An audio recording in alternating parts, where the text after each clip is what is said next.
আসসালামু আলাইকুম। আপনারা কেমন আছেন? আমি আলহামদুলিল্লাহ ভালো আছি। রাফিজাস কিচেনে স্বাগতম। আমি আজকে আপনাদের সাথে গরুর বট রেসিপিটা শেয়ার করব।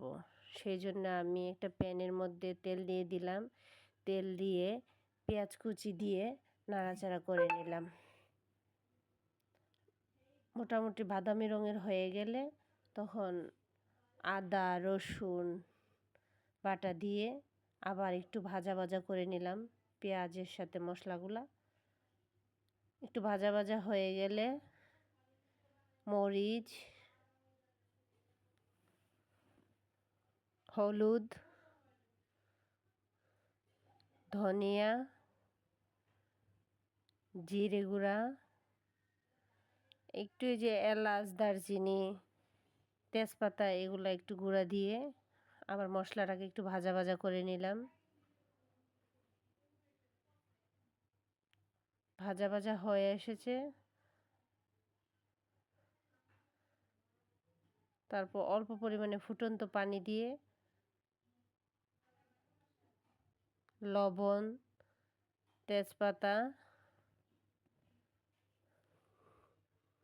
দিয়ে ভালো করে নাড়াচাড়া করে নিচ্ছি। তারপর আবারও দিয়ে দিলাম এলাচ দারচিনি লবঙ্গ দিয়ে বটগুলা দিয়ে দিলাম,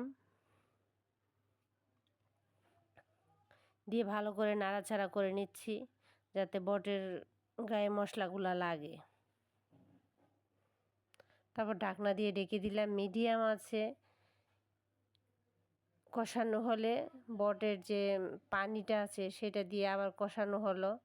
আমি নতুন করে কোনো পানি অ্যাড করি নাই।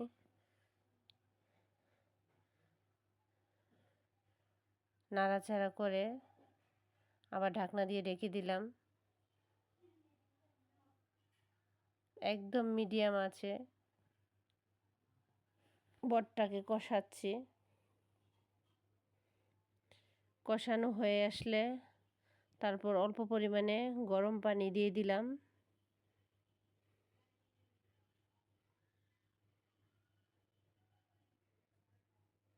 দিয়ে ঢাকনাটা ঢেকে দিলাম। ঢাকনা উঠিয়ে নিলাম।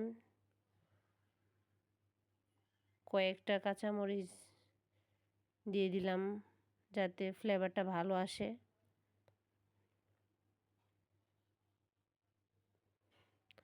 একটু নাড়াচাড়া করে আবার ঢাকনা দিয়ে ঢেকে দিলাম।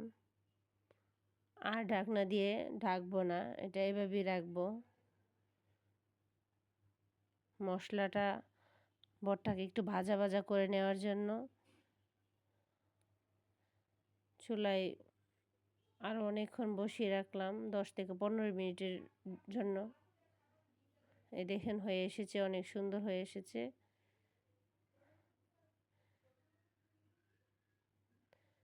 তৈরি হয়ে গেল আমার গরুর বট রেসিপি। সবাই ভালো থাকবেন, সুস্থ থাকবেন। আসসালামু আলাইকুম।